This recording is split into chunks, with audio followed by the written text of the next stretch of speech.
আল্লাহ তাকে বাঁচিয়ে রেখেছেন, এবং বাঁচিয়ে যখন রেখেছেন, আমার বিশ্বাস উনি যে বলেছেন ডিসেম্বর মাসে দেশে ফিরবেন, উনি যা বলেন উনি তা করেন, উনি যা স্বপ্ন দেখেন সেই স্বপ্ন বাস্তবায়ন করেন। তবে এটা দরকার ছিল, আমি মনে করি বাংলাদেশের মানুষ বোঝা দরকার ছিল যে তারা কি পেয়েছিল, কি হারিয়েছে। হ্যাঁ, তো আমরা ধরা খাওয়ার লোক সহজে না, আর আল্লাহ সেভ করেছেন আমাদেরকে, আলহামদুলিল্লাহ রাব্বিল আলামিন। আমি আমার ছেলেকে নিয়ে চিন্তিত ছিলাম, যেহেতু ও আমার সাথে ছিল, ও তো রাজনীতি করে নাই কোনো সময়। ওর নামেও প্রায় 200-র উপরে মামলা হয়েছে। হ্যাঁ, এবং আইসিটিতে মামলা চলছে। আমার ছেলে, আমার ইটস ভেরি ইন্টারেস্টিং, মানে কি বলবো, আমার নামে, আমার ছেলের নামে, আমার ভাতিজার নামে, ঠিক আছে, ইটস ফাইন। আমার দলের নেতাকর্মীদের নামে, ওটাও ফাইন। বাট আমার ছেলের শ্বশুর বাড়ি, আমার শ্বশুর বাড়ি, সবাই মার্ডার কাছে আসামি, এবং আইসিটিতে মামলা চলছে, হয়তো ফাঁসি টাসি দিবে হয়তো বা। শেখ হাসিনাকেই ফাঁসি দিয়ে দিয়েছে, শেখ হাসিনাকে ফাঁসি দেওয়া মানে তো বাংলাদেশকে ফাঁসি দেওয়া। আমি কোন ছাড়? কিন্তু যারা এটা করছেন এবং যারা মিথ্যা মামলা করেছেন। আপনি ভারতে কবে গেলেন? আমি গেছি এন্ড অফ দ্য আগস্ট। জি। কোন সীমান্ত দিয়ে এটা? আমি গেছি সম্ভবত ময়মনসিংহ দিয়ে। এরপর আমি ওখান থেকে সরাসরি কলকাতা একদিন থেকে আমি চলে যাই দিল্লিতে নিজামুদ্দিন আউলিয়ার মাজারে এবং আজমির শরীফে। আমি ওখানে যেই ওপেন হই, এবং ওখানে নিজামুদ্দিন আউলিয়া বাবার মাজারে আমি অনেক একটা বড় ইয়ে ছিল, অনেক মানুষ ছিল সেখানে, নেত্রীর জন্য দোয়া পড়ানো হয়, এবং ওখানে প্রতিদিনই দোয়া পড়ানো হয়। আমি আল্লাহর অলিয়ার দরবারে তার জন্য প্রতিদিন দোয়া করানো হয়, এবং আমার সেটার থেকে বিশ্বাস যে আল্লাহর অলিয়াদেরকে যেভাবে এই খুনি ইউনূস সরকার থেকে আরম্ভ করে এখন পর্যন্ত যেভাবে অপমান করা হয়েছে, যেভাবে আমি বুঝি না বাড়ি ভাই, আপনি অনেক জ্ঞানী লোক। দ্বিতীয় বিশ্বযুদ্ধ বলেন, প্রথম বিশ্বযুদ্ধ বলেন, পৃথিবীর যত যুদ্ধের ইতিহাস বলেন, আমি তো কোথাও দেখি নাই এই জিনিস, শুনিও নেই এই কান দিয়ে। আপনার নিজামুদ্দিন আউলিয়ার মাজারে একটা ছবি প্রকাশ হয়েছিল অনেক পরে মনে হয়। জি, আমি ওইটা আগস্ট সেপ্টেম্বর মাসে। জি, সেপ্টেম্বর মাসেও কি দিল্লিতে ছিলেন? জি, আমি দিল্লিতে গেছিলাম ওই সেপ্টেম্বর মাসে। আমার বউ, আমি আগস্ট মাসে 28 থেকে ঢুকি, আর আমার বাচ্চারা বোধহয়, আমার স্ত্রী, আমার মেয়েরা, আমার নাতি, এরা, আমার ছেলের বউ, এরা ঢুকে বোধহয়, সম্ভবত আমি ঠিক অ্যাকুরেট মনে নাই, সেপ্টেম্বর মাসে 5, 6, 7 তারিখের দিকে ঢুকে। এরপরে আমি ওখান থেকে কলকাতা যাই। আমার ওদের অবস্থা খুবই খারাপ ছিল, শারীরিক অবস্থা ট্রমায় চলে গেছিল, বিশেষ করে আমার নাতির জন্য। আমার স্ত্রী কথা বলতে পারছিল না ওই ঘটনাটার কারণে, ওরা আর মেনে নিতে পারছিল না। তো তারপর ওখান থেকে যাই ইয়েতে, দিল্লি যাই, দিয়ে ছবিটা কিভাবে প্রকাশ পেল? এটা কেউ কি প্রকাশ করলো, না আপনি ইচ্ছা করে প্রকাশ করলেন? না, ওখানে একজন লোক ভিডিও করেছিল বোধহয়, সম্ভবত। আচ্ছা, জি জি জি। তো আমার প্রশ্নটা যেটা করতে গেছিলাম যে বাড়ি ভাই, যে আপনি শুনেছেন কিন্তু আমি জানি না, এই যে বাংলাদেশে তারেক জিয়া দেখলাম যে উনি ইন্ডিয়া থেকে বাইরে কবে গেলেন? ইন্ডিয়া কতদিন ছিলেন? ইন্ডিয়ায় আমি কয়দিন ছিলাম, আমি ওখান থেকে যাই আবার আজমির শরীফ থেকে আবার ওখানে আসি, 10-12 দিন ছিলাম। তারপরে আমি বাইরে আসি, বাইরে এসে আবার যাই, আমি যাতায়াতের মধ্যেই আছি। দুবাইতে বা কোথাও একটা ছবি প্রকাশ পেয়েছিল? জি, আমি দুবাইতেও থাকি। দুবাই থাকি না, আমি দুবাইয়ের থেকে একটু দূরে, আমি আজমানের ওদিকে যাই থাকি। হ্যাঁ, দুবাইতে একটু এক্সপেন্সিভ জায়গা, আজমান একটু বাংলাদেশের লোক বেশি থাকে, ওদিকে থাকি। তারপরে এখন তো আমেরিকায় আছি, আমার চিকিৎসার জন্য এসেছি, কিন্তু চিকিৎসাটা হলো না আমার পায়ের। এরা পারলো না করতে, কারণ আমার সমস্ত শরীরে স্প্লিন্টার ভরা, আমার পা দুটো অকেজ হয়ে যাচ্ছে। তো এমআরআই করতে হবে, কিন্তু এরা কোনো অবস্থাতেই শরীরে স্টিল থাকলে এমআরআই করবে না। তো এখন আবার আমাকে যেতে হবে অন্য দেশে, ওখানে যেয়ে হয়তো বা আমাকে ওদিককার ডাক্তারের সাথে কথা বলে এমআরআই করতে হবে। আমার নার্ভগুলি অকেজ হয়ে যাচ্ছে, সো দোয়া করবেন আমার জন্য। এখন বলেন আপনার কি বলতে চাচ্ছিলেন আপনি? আমি যেটা বলতে চাচ্ছিলাম যে ভাই, যে আমি দুটো প্রশ্ন করি, যে সাংবিধানিকভাবে এই সরকারের কিন্তু কোনো বৈধতা নাই, বাট আমি ধরে নিলাম এটা একটা সরকার, বৈধ সরকার আমি ধরে নিলাম, এবং ধরে নিলাম তারেক রহমান একজন বৈধ প্রধানমন্ত্রী। আমার কাছে ওনার একটা প্রথম প্রশ্ন, আমি যে মেয়েটার ঘটনা বললাম, এটা একটা ঘটনা। উনি এখন বলবেন আমি তো যখন ক্ষমতা ছিলাম না, ইউনূস ক্ষমতা ছিল, ফাইন। আপনার কাছে আমার প্রশ্ন, ওনার কাছে প্রশ্ন, এই যে শত শত পুলিশ হত্যা করা হলো, প্রেগনেন্ট মহিলা পুলিশের, তাদেরকে হত্যা, আমার খুব মায়া লাগে এই পুলিশদের জন্য। আমি দেখলাম 2 দিন আগে যে হবিগঞ্জের কি একটা আছে জুলাই যোদ্ধা, একটা নেংটি ইন্দুর সাইজ, নেংটি, মাহাদি, আমি এর নাম জানি না, নেংটি ইন্দুর সাইজ, একে পুলিশ গ্রেপ্তার করলে এর আগেও করেছিল একবার, তাকে ছেড়ে দিতে বাধ্য হলো। সে থানায় বসে বলতেছে কিভাবে পুলিশ মারছে। এটা একটা সভ্য রাষ্ট্র? হ্যাঁ, বাংলাদেশের প্রধানমন্ত্রী, আপনাকে আমি জিজ্ঞেস করতে চাই, আপনি যখন প্রধানমন্ত্রী হবেন সবারই হবেন, এই পুলিশকে যদি হত্যা করলো বিচার করলেন না কেন? স্বরাষ্ট্রমন্ত্রী মহোদয়কে আমি জিজ্ঞেস করতে চাই, সালাউদ্দিন সাহেবকে, আমাদের লোকজন তো ডেলি অ্যারেস্ট করছেন, প্রতিদিন অ্যারেস্ট করছেন। গত কয়েকদিন আগে আগস্ট মাসে ঢাকায় বসুন্ধরা থেকে আমার 53 জন লোককে অ্যারেস্ট করেছেন একসাথে। করেন, আরো করেন, 25 লক্ষ লোকের নামে মামলা করেছেন, দেন আরো দেন, নো প্রবলেম। কিন্তু আপনি যে সচিবালয়ে বসেন, সেই সচিবালয় থেকে পূর্বাঞ্চলে যেখান থেকে আপনি চিটাগাঙে যান, আপনি একটু খবর নেন, খোঁজ নেন, ওইখানে 4টা মাদ্রাসাতে, এটা আমি 2-3 মাস আগের ঘটনা বলছি, এখন হয়তো বেড়েছে আরো, এবং 2টা মহিলা মাদ্রাসা আর বাকিগুলি পুরুষ মাদ্রাসাতে অস্ত্রের ট্রেনিং হচ্ছে, এবং ভয়ঙ্কর অস্ত্রের ট্রেনিং হচ্ছে।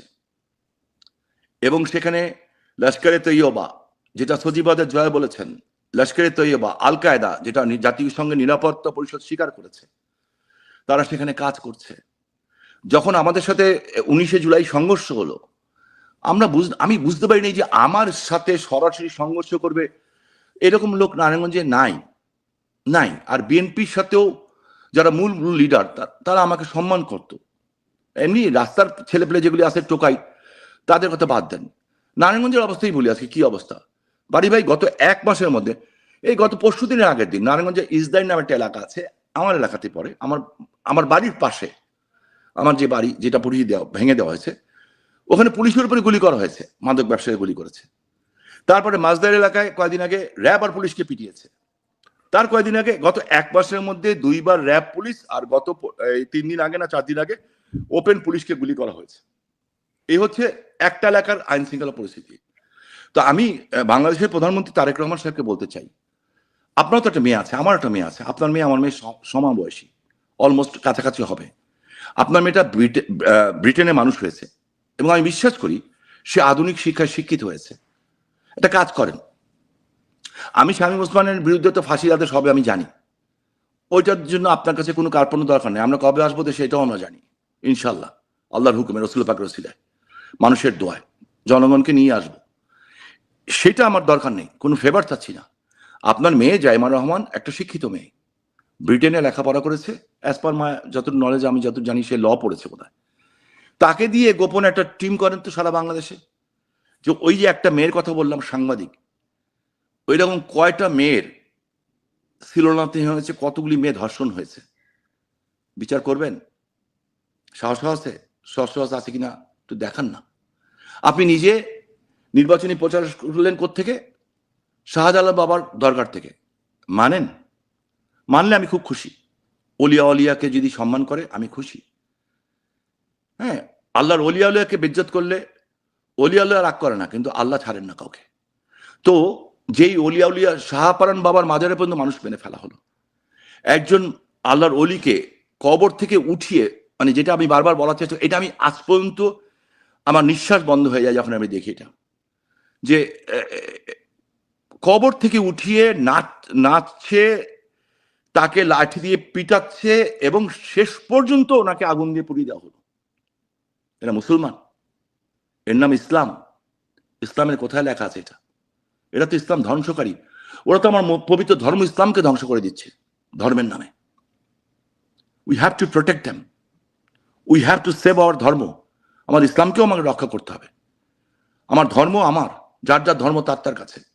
আমার খারাপ লাগে বাড়ি ভাই, আমার প্রচুর বন্ধু বান্ধব আছে হিন্দু, হ্যাঁ, এবং এরা কেউ রাজনীতি করেনি, মানে নর্মাল সাধারণ মানে হিন্দু পরিবার। এরা নারায়ণগঞ্জে থাকে না, ঢাকায় যে থাকছে, এবং পরিচয় দিচ্ছে তারা মুসলমান হিসেবে বাড়ি ভাড়া নিয়েছে। কেন?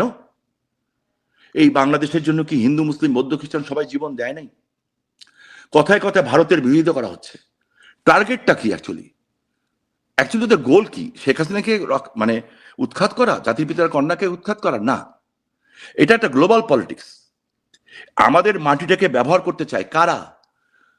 যারা 1971 সনে আমাদের বীর মুক্তিযোদ্ধার কাছে এবং ভারতের সেনাবাহিনী যখন সাহায্য করেছিল, তাদেরও 30,000-এর উপরে সেনাবাহিনী নিহত হয়েছিলেন, শহীদ হয়েছিলেন আমাদের স্বাধীনতার জন্য। যখন 90,000 পাক বাহিনী নাকে খত দিয়ে বাংলাদেশের মানুষের কাছে, মুক্তিযোদ্ধার দামাল সন্তানদের কাছে সারেন্ডার করেছিল, আমার বাবাও তাদের মধ্যে উপস্থিত ছিলেন সেদিন, সারেন্ডার করেছিল। এবং সেদিনের পর দিন আমার বাবা বঙ্গবন্ধু পরিবারকে মুক্ত করতে গেছিলেন, তখনও আটকে রেখেছিল ওরা বুঝতে না পারে, ওরা জানতো না স্বাধীন হয়ে গেছে। ওরা গুলি করেছিল ছাদের থেকে, যেখানে আপা বঙ্গমাতা সহ তার পরিবারকে আটকে রাখা হয়েছিল। আমার বাবা বুকে গুলি খেয়েছিলেন, বুকে গুলি এখান দিয়ে ঢুকে এখান দিয়ে বেরিয়ে গেছিল। আমার বাবা থামেন নাই, আমি তারই সন্তান। তারপরেও আমার বাবা সামনের দিকে এগিয়ে গেছিলেন, যেটা জাতীয় সংসদে মাননীয় প্রধানমন্ত্রী বলেছেন। আজকে ওরা যেটা চাচ্ছে, বাংলাদেশের মানুষকে বুঝতে হবে ওরা চাচ্ছেটা কি। ওরা চাচ্ছে 71-এর সেই পরাজিত শক্তি প্লাস আজকে ওরা বলছে রোহিঙ্গারা কি, রোহিঙ্গা না, ওরা বাংলাদেশি, ওরা বাঙালি। সো বুঝতে হবে কিন্তু কোন দিকে নিয়ে যাচ্ছে তারা ইন্টারন্যাশনাল পলিটিক্সটাকে। সেখানটাতে আমাদের আরাকানরা ধরে ধরে আমাদের মানুষ ধরে নিয়ে যাচ্ছে। কই বাংলাদেশ সেনাবাহিনী ওখানে যাচ্ছেন না কেন? উদ্ধার করে নিয়ে আসেন, ওইটা নিয়ে করছেন না কেন? আমার প্রশ্ন। সেনাবাহিনী একজন কর্নেলকে আমি দেখলাম দিনে দুপুরে রাস্তার মধ্যে, অবসরপ্রাপ্ত কর্নেলকে কিভাবে বেইজ্জত করা হলো, মারতে গেল তাকে এবং 2-4টা ধাক্কাও দিল। এটা কোন বাংলাদেশ? পুলিশকে হত্যা করা হচ্ছে, সাংবাদিককে হত্যা করা হচ্ছে। আমাদের পররাষ্ট্রমন্ত্রী খলিল সাহেব শিক্ষিত লোক নাকি শুনেছি অনেক, ওকে ফাইন, উনি বললেন প্রধানমন্ত্রী কি ইন্ডিয়া যাবেন না কেন? জাতির পিতার কন্যা শেখ হাসিনা ভারত থেকে বক্তব্য দিচ্ছেন, ওকে ফাইন, এই জন্য যাবেন না। হ্যাঁ, আমি একটা সাংবাদিক পেলাম না ফজলু বাড়ি ভাই, বলে পত্রিকার সাংবাদিকদের স্বাধীনতা দেওয়া হয়েছে। এর নাম স্বাধীনতা? যে কেউ সাহস করে জিজ্ঞেস করলো না যে মাননীয় পররাষ্ট্রমন্ত্রী মহোদয়, আপনার প্রধানমন্ত্রী, আপনার নেতা তারেক রহমান যখন লন্ডনে ছিলেন 17 বছর 16 বছর, উনি তো ওখান থেকে ব্রিটেন থেকে একের পর এক বক্তব্য দিয়ে গেছেন, সেটা আইন ভঙ্গ করে নাই? এই প্রশ্নটা করার মতো একজন সাংবাদিক ওখানে ছিলেন না, হয়তো ছিলেন কিন্তু সাহস পান নেই। This is the situation. আমাদের 3টা জেনারেশন, হোসেন জিল্লুর রহমান সাহেব খুব সুন্দর একটা কথা বলেছেন যে আমাদের কয়েকটা জেনারেশন নষ্ট হয়ে গেছে। ঢাকা বিশ্ববিদ্যালয়ে 2 দিন আগে দেখলাম, মুসলিম হল না কোন হলে, শিবিরের ছেলেরা প্রক্টরকে আটকে রেখেছে, ছাত্রের হাতে শিক্ষক মার খাচ্ছে। আমার প্রশ্ন আজকে বাংলাদেশের মানুষের কাছে, যারা আন্দোলন করেছিলেন, 98% যারা ইয়াং জেনারেশন ছিল এবং মিডল ক্লাস ছিল, লোয়ার মিডল ক্লাস ছিল, এরা এই ফেসবুক, টুইটার কিংবা আমার কাছে এগুলি কিচ্ছু নাই, এগুলি দেখে বিভ্রান্ত হয়ে তারা এই আন্দোলনে শরিক হয়েছিল। আমি তাদের দোষ দিই না। ইট ওয়াজ এ ম্যাটিকুলাস ডিজাইন। কে বলেছিল? সুদখোর ইউনূস নিজেই বলেছে, কিন্তু আমি বলি না ওনাকে সুদখোর, উনি ভদ্রলোক, বয়স্ক মানুষ, আমি ওনাকে বলি না। কিন্তু আমি দেখি বাংলাদেশে কিছু সাহসী লোক আছেন যারা টকশো করেন, ওনারা বলেন ওনাকে সুদখোর, তারপরে বলেন বেঈমান, আরেকটা বলেন যেটা, সেটা আমার কাছে অ্যাপ্রোপ্রিয়েট মনে হয়, দেশ ধ্বংসকারী। দেশ ধ্বংসকারী। হামের টিকার জন্য বাংলাদেশে 1000-এর উপর বাচ্চা মারা গেল। একজন স্বতন্ত্র সংসদ সদস্য, সম্ভবত ওনার নাম শেখ মুজিবুর রহমান ইকবাল, উনি 2বার কোর্টে গেলেন যে মামলা করলেন যে এই ঘটনার ইউনূস সরকারের বিরুদ্ধে, এবং তখনকার স্বাস্থ্য সচিব, স্বাস্থ্যমন্ত্রী যারা দায়িত্বশীল ছিলেন, কেন হামের টিকা আনা হলো না? WHO তো পরিষ্কারভাবে বলেছে। তো এই যে 1000 শিশু আরেকটা প্রসঙ্গ একটু যাই, আওয়ামী লীগের ভুল কি দেখেন এখন আপনি এই অবস্থানে দাঁড়িয়ে? আওয়ামী লীগের ভুল হলো যে জাতির পিতার কন্যার সাথে কোনো, আমরা ঠিক ওইভাবে যেমন কি বলবো, উনি দেশের উন্নয়ন নিয়ে এত ব্যস্ত ছিলেন, বাবার স্বপ্ন বাস্তবায়ন নিয়ে, উনি যাদের দায়িত্ব দিয়েছিলেন আমাদের মতো দলটার দিকে খেয়াল রাখতে, আমরা সেটা রাখি নাই, আমরা সেটা রাখতে পারি নাই। এবং আমি ক্ষমা প্রার্থী আমার প্রজন্মের কাছে, আমার সন্তানদের কাছে, আমার বাচ্চাদের কাছে, যে এই যে ইউনূসের বক্তব্য যে ম্যাটিকুলাস ডিজাইন, উনি কিন্তু খুব সাকসেসফুলি দেশকে ধ্বংস করেছেন। এই ম্যাটিকুলাস ডিজাইন থেকে আমাদের বাচ্চাদেরকে আমরা রক্ষা করতে পারি নাই। এই জন্য আমি আমার সন্তানদের কাছে ক্ষমা চাই। এবং আওয়ামী লীগের খুব পপুলার দুইটা নাম ছিল, একটা হচ্ছে শামীম ওসমান আর একটা হচ্ছে জয়নাল হাজারী। জি জি, এখন কি মনে হয় এই দুইটা মানুষ আওয়ামী লীগের অ্যাসেট ছিল না বার্ডেন? এটা এটা এটা এটা ডিসাইড করবে জনগণ। তবে একটা জিনিস কি বাড়ি ভাই, আমি 2006 যখন দেশে ফিরলাম, এটা আমার জীবনের সবচেয়ে বড় প্রাপ্যতা। 2006 বেশি ফিরলাম, তখনও কিন্তু আমার বাড়িঘর জ্বালিয়ে দেওয়া হয়েছিল। তখন আমি আপনি 2001 থেকে 2006 পর্যন্ত বিদেশে ছিলেন না? বিদেশ ছিলাম, কারণ আমি তখন পঙ্গু ছিলাম পুরাপুরি, এবং আমি নেত্রীর নির্দেশে এবং ছোট আপার নির্দেশে আমি চলে যাই। এবং যারা বম ব্লাস্ট করেছিল আমার পার্টি অফিসে, যে 20 জন মানুষ মারা গেছিল RDX, এবং 2 ভাই এখন ভারতের তিহার জেলে আছে, লস্করে তৈয়বার লোক, তারা মুরসালিন এবং মুন্তাকিব। আমি ওই হত্যার বিচার পাইনি, সরি টু সে, আমি পাইনি। আমার 20টা মানুষ মরে গেছে, আমি বিচার পাইনি এখন পর্যন্ত। সো সেখানে আমি যখন 2006 একদিনের নোটিশে, জাস্ট একদিনের নোটিশে, আমার মনে আছে 24শে ডিসেম্বর আমি দেশে ঢুকেছিলাম। আমাকে গ্রেফতার করার জন্য 9 ডিভিশনের একটা পুরা ব্যাটালিয়ন, বিজিবি তখন ছিল, বিডিআর, র্যাব, পুলিশ, এবং নট লেস দেন 5000 টোটাল সব মিলিয়ে আমার এলাকা ঘেরাও দিয়েছিল। আমি প্রায় 20 দিন ওই এলাকায় ছিলাম। আমাকে 1.5 লক্ষ লোক পাহারা দিয়ে রেখেছিল, এ ঢুকতে পারেনি। এখন আমি অ্যাসেট না সাবজেক্ট, সেটা না। আমি সাবজেক্ট এইটা যে আমি যেই ভালোবাসা সেদিন মানুষ, ওরা কারা, কেন পাহারা দিচ্ছিল, কোথা থেকে খাচ্ছিল, কিভাবে খাচ্ছিল, কনকনে শীত ঠান্ডা, বাট সেনাবাহিনীও ঢুকতে পারেনি সেখানে, পুলিশ বিজিআর তো বহুত দূরের কথা। সো আমার জীবনে এটা অনেক বড় পাওয়া। নারায়ণগঞ্জের ত্বকী হত্যা মামলাটা নিয়ে কি বলবেন আজকে? নারায়ণগঞ্জের ত্বকী হত্যা মামলার ব্যাপারে ইজ ভেরি ইন্টারেস্টিং। আমি একবার না, 2 বার না, 20 বার বলেছি, বারবার বলা হচ্ছে যে এই মামলাতে আমি ছিলাম, আমার ছেলে ছিল।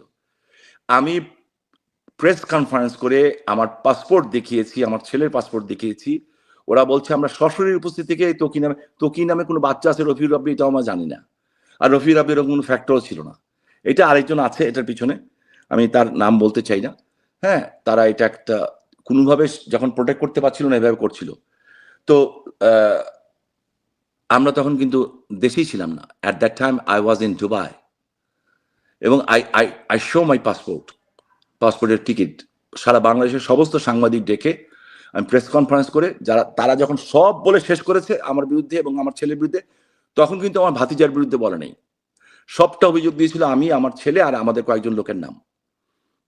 আমিও শুনছিলাম, এনজয় করছিলাম। দেখ, ওরা যখন দিয়ে সব শেষ করেছে, তখন আমি যখন পত্রিকা আমি আমার কি পাসপোর্ট শো করেছি, তখন আবার চুপ হয়ে গেল।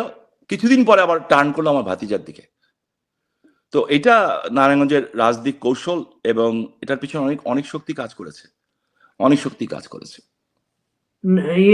আপনার চাচি নায়িকা কবরী, তাকে কিন্তু প্রধানমন্ত্রী শেখ হাসিনাই মনোনয়ন দিয়েছিলেন, তিনি এমপি হয়েছিলেন। চাচির সাথে কিন্তু আপনার সম্পর্ক তখন ভালো ছিল না? না, ওনাকে নমিনেশন নেত্রী দেয়নি। ওনাকে নমিনেশন দেওয়ার জন্য অনুরোধ করেছিলাম আমি নিজে, আচ্ছা। এবং আমি নিজে দিয়েছিলাম। আমার বড় ভাই, মেজো ভাই সেলিম উসমান টোটাল ফান্ডিং করেছিলেন। টোটাল নির্বাচনটা আমরা করেছিলাম। কিন্তু ওনার সাথে কিছু মানে কি বলবো, কিছু বাজে লোকের ইয়েতে উনি পড়ে গেছিলেন। উনি তো আসলে রাজনৈতিক অঙ্গনের লোক না, উনি পরে বুঝতে পেরেছিলেন এটা। এবং যখন ওনার পরে আর এমপি ছিলেন না, পরে উনি আমাকে ডেকে নিয়েছেন, ডেকে নিয়ে আমাকে, আল্লাহ ওনাকে বেহেশত নসিব করুক, মাফ, মানে যেখানে চলে গেছেন দুনিয়া থেকে, আমাকে আমার সবচেয়ে প্রিয় চাচি ছিলেন উনি। আমার সাথে সবচেয়ে বেশি সম্পর্ক ছিল ওনার। এই জন্যই ওনার জন্য আমি বলেছিলাম, হ্যাঁ, আমি অনুরোধ করেছিলাম নেত্রীকে নমিনেশন দেওয়ার জন্য। ওনার সন্তানদের কি অবস্থা? আছে, ভালোই আছে মোটামুটি। ওরা ভালো আছে, জি জি জি, ওরা ভালো আছে। আরেকজন নেত্রী নারায়ণগঞ্জে শেলে আইভি, তার সাথেও আপনার সম্পর্ক ভালো ছিল না? না, ভালো তো, তার সাথে আমার সম্পর্ক ভালো, ভালো। আমার সাথে তার পার্সোনালি কোনো মানে খারাপ সম্পর্ক কোনোদিন ছিল না। রাজনীতি করতে গেলে একটা বড় পরিবারে, হ্যাঁ, ভাই বোনের মধ্যে একটা যদি অনেক বড় পরিবার থাকে, নিজের ভাই বোনদের মধ্যেও কিন্তু সমস্যা থাকে। সেরকম ছিল। কিছু কিছু জিনিস যেমন আমার সাথে মিলে না, হ্যাঁ, যেমন যাক আমি এই ব্যাপারটা আর কিছু বলতে চাই না। দেখুন এখন উনি মুক্তি পেয়েছেন, আর হ্যাঁ, আমি আপনাকে দেখেছি উনি মুক্তি আপনাকে পেয়েছেন। পালিয়ে বেড়াতে হচ্ছে, এই বিষয়টা কিভাবে না, বলবেন? উনি বাসায় আছেন আলহামদুলিল্লাহ, উনি মুক্তি পেয়েছেন এবং আলহামদুলিল্লাহ রাব্বিল আলামিন, ও মুক্তি পেয়েছে আমার ছোট বোন, এবং মুক্তি পেয়ে ও সরকারকেও ধন্যবাদ জানিয়েছে, আমি দেখেছি। হ্যাঁ, তো এবং আমার যত জানা মতে শি ইজ ফাইন, সে ভালোই আছে। তার এখন আর কোনো আপনার কি পরিমাণ নেতা কর্মী অ্যারেস্ট হয়েছে, খুব বাজে অবস্থায় আছে, জানতে পারেন? হাজার হাজার হাজার হাজার অ্যারেস্ট হচ্ছে, প্রতিদিন ছাড়া পাচ্ছে, আবার অ্যারেস্ট হচ্ছে। বাড়িঘর ছাড়া আছে কমসে কম 10 থেকে 20,000, 20,000, তাও মিনিমাম 20,000 বাড়ি। আরেকটা প্রশ্ন আমি ভুলে যাব, হ্যাঁ, আমি এটা করতে চাই। আমাদের ফখরুল সাহেব, আমি ওনাকে ব্যক্তিগতভাবে ওনার কথাবার্তা ভালো লাগে, আমার সম্মান করি। উনি রাষ্ট্রপতি হবেন শুনছি, হ্যাঁ, উনি রাষ্ট্রপতি হবেন, কিন্তু ফাইনাল হয়ে গেছে। হ্যাঁ আজকে উনি মিটিং এ সবাইকে বিদায় নিচ্ছেন আজকে। হ্যাঁ, ভোট হবে, রাষ্ট্রপতি হবে শুনতেছি। তো আমার কথা হচ্ছে, আমাদের দেশের সম্মানটা কোথায়? আমি বারবার বলছি, এই সরকারের কোনো বৈধতা নাই, ধরে নিলাম বৈধ, উনি রাষ্ট্রপতি হবেন। আচ্ছা, আমি এই প্রসঙ্গে আসবো। একটা জিনিস বলেছে যে যে ওবায়দুল কাদেরের মুখে সেই স্লোগানটা পরে বেশি জনপ্রিয়, যেটা আপনি প্রথম দিয়েছিলেন। জি, খেলা হবে।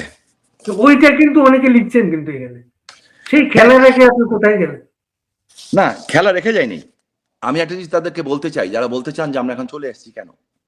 Sometimes defence is the best offence, sometimes offence is the best defence. আমরা দেখতে চেয়েছিলাম যে ইউনূস সরকারের আমলে নাকি মানুষ সোনার চামচ দিয়ে ভাত খাবে, বাংলাদেশ নাকি স্বয়ং সম্পূর্ণ হয়ে যাবে। এক মহিলা ক্ষমতাচ্যুত হওয়ার পরে, আমি ফেসবুক নাই, আমি ইউটিউবে দেখলাম, সে বলছে 16 বছর ধরে একটা পাঙ্গাস মাছের পেটি খাইনি। ফাইন, আমার মনে হচ্ছে এখন তারা সবাই পাঙ্গাস মাছের পেটি তো খাচ্ছেনি, আমার মনে হয় সাথে মুরগির মাংস, খাসির মাংস, সবকিছুই আছে, গরুর মাংস, সবকিছুই আছে। আসলে কি আছে? মানুষের ক্রয় ক্ষমতা আছে কিনা এটা আমি জানতে চাই, যে মানুষ কি অবস্থায় আছে। সো এইটা মানুষ আজকে বুঝতে পেরেছে। তো আজকে ইউনূস নেতা কর্মীকে কিভাবে সাপোর্ট দিচ্ছেন আপনি? সেই নেতা কর্মীদের, এই যে আপনি বললেন হাজার হাজার নেতা কর্মীর বাড়ি ঘর, ব্যবসা বাণিজ্য নানাভাবে, আমি একা তো সাপোর্ট দিচ্ছি না, ইটস এ টিম ওয়ার্ক। আমরা সবাই যারা যারা একটু একটু ভালো আছি, মোটামুটি একটু ভালো ছিলাম, তারা সাপোর্ট করছে আমার। আমি এইটা ব্যাপারে বলতে চাই না, আমি যদি বলতে যাই তারা দেখা যাবে যারা সাপোর্ট করছে তারা আবার কালকের থেকে তারা আবার নাই হয়ে যাচ্ছে। আপনি ভালো আছেন কিভাবে? আমি সবসময় ভালো থাকি, এটা আমি অভ্যস্ত এই লাইফে। দেশে নাই, দেশে যে মানুষরা থাকে না, সে কি ভালো থাকে? না, আকাশের পাখি যদি খাঁচা বন্ধ করে সোনার খাঁচা রাখা হয়, সে কি ভালো থাকে? সে যদি ভালো না থাকে, ভালো তো নাই। আমার দেশ ধ্বংস হয়ে যাচ্ছে, আমি আমার আব্বা আম্মা ভাইয়ার কবর জিয়ারত করতে পারি না। আমার এখন রাজনীতি করব, সংসদ সদস্য হব, মন্ত্রী হব, এমপি হব, আমার কিচ্ছু দরকার নেই। আমার যেটা ইচ্ছা করে, এখন দেশে যাব, 32 নম্বরটা ভেঙে দেওয়া হয়েছে, আমরা বঙ্গবন্ধুর আদর্শের রাজনীতি করেছি, ওখানে যে মন ভরে স্লোগান দিব জয় বাংলা বলে, জয় বাংলা জয় বঙ্গবন্ধু স্লোগান দিব। এরপরে যাব আমার আব্বা আম্মা ভাইয়া, আমার দাদা দাদি, ওনাদের কবরটা জিয়ারত করব। এরপরে যদি আল্লাহর হুকুম হয়, আল্লাহ যদি কবুল করেন, আমার সমস্ত বংশে যারা আছেন সবাইকে নিয়ে আল্লাহর ঘরটা জিয়ারত করব। জিয়ারত করে এরপরে আসব। ইলেকশন করব কিনা মনে হয় না, কতটুকু রাজনীতি করবো সেটা জানি না, তবে দেশের মানুষের সেবা করব, এবং যেখানেই থাকি জাতির পিতার আদর্শের একজন কর্মী হিসাবে যেটুকু করা দরকার সেটা করব। কিন্তু কিছু চাওয়া পাওয়া সহজভাবে বললেন, তো সহজভাবে বলে গেলেন দেশে আসবেন, আসলে এই করবেন সেই করবেন, দেশে আসলে সেই স্বাভাবিক অবস্থা কি পাবেন? হ্যাঁ, জাস্ট ওয়েট এন্ড সি বাড়ি ভাই। কেন খুব কনফিডেন্সের সাথে বলছেন আপনি? দেশে আসার পরে এমন একটা পরিস্থিতি হবে আপনাদের পক্ষে আপনি 100% কনফিডেন্স নিয়ে বলছি, ইনশাল্লাহ ইনশাল্লাহ আমরা দেশে যাব, বিজয়ের মাসেই দেশে যাব।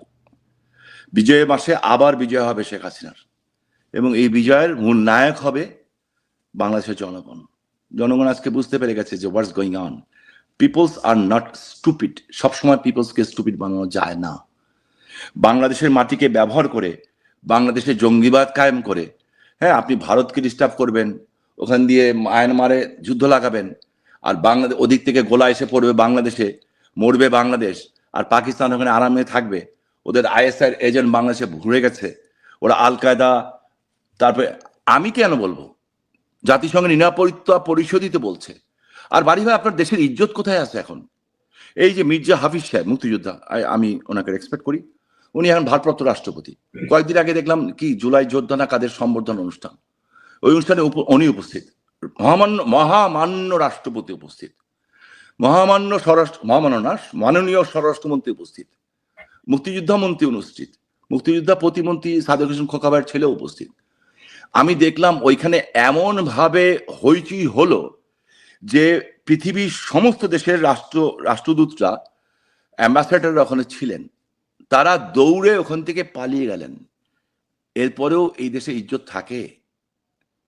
এরপরে তো এই দেশে ইজ্জত কোথায় আছে আমি জানি না। এই রিপোর্ট কি পৃথিবীর সব দেশে যায় নাই? পৃথিবীর সব দেশ এখন বুঝতে পারছে।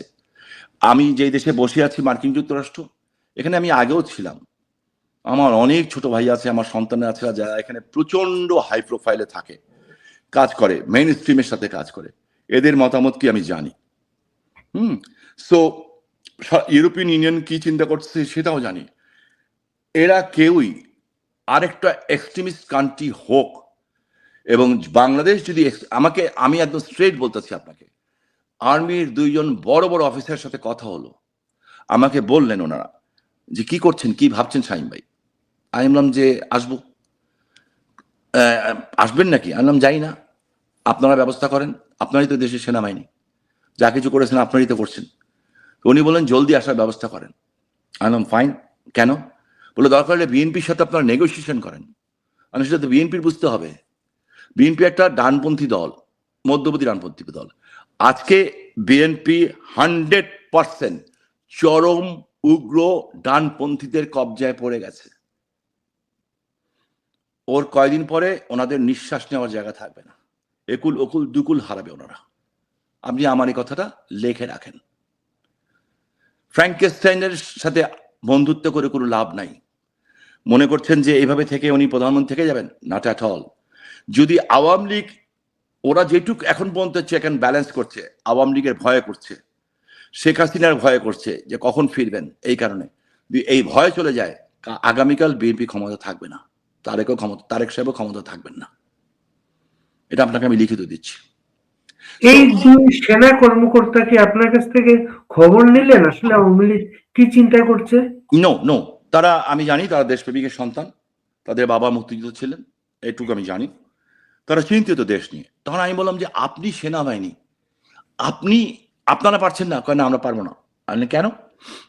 তো কেন উত্তর পেয়েছি ওটা আমি এখন আর ব্যাখ্যা দিতে চাই না, কারণ আমাদের সেনাবাহিনীর ভাবমূর্তি নষ্ট হোক এটা আমি চাই না। কারণ আমাদের সেনাবাহিনীর একটা ব্যাপক ভাবমূর্তি সারা বিশ্বে তৈরি হয়েছে, বাট ওটা কিন্তু নষ্ট হয়ে যাচ্ছে, আস্তে আস্তে নষ্ট হচ্ছে। এবং দেখবেন এইসব বিষয়ে কিছু আন্তর্জাতিক বিশ্বের থেকে বেশ কিছু খবরদারি যাবে, এই কিছুদিনের মধ্যেই যাবে। আইসিটি ব্যাপারে যাবে, ওনাদের ব্যাপারেও যাবে, হয়তোবা মেবি, না যাক আমি চাই, কিন্তু যাবে। ওনারা আমাকে মানে তাদের তো ভয় একটাই ইয়ে আছে যে জাতিসংঘ বাহিনী, সেনাবাহিনী তো সবসময় সেটাই চিন্তা করলো। আরো অনেক বিষয় আছে, দেখা যাক, আমরা দেখি, ওয়েট এন্ড সি। আগে থেকে কমেন্টস করে কোনো লাভ নেই। সেটা উনি বললেন যেটা খুবই অ্যালার্মিং। উনি আমাকে বললেন শামীম ভাই, একজন শামীম ভাই বলেন, একজন শামীম সাহেব বলেন, আমাকে এইভাবে বললেন, যদি আনলাম যে কি হবে, বলল যে এই সাবকন্টিনেন্টে না, সারা পৃথিবীর মধ্যে বাংলাদেশ একটা সবচেয়ে বড় extremist, terrorized and Islamic extremist country হিসাবে পরিণত হবে।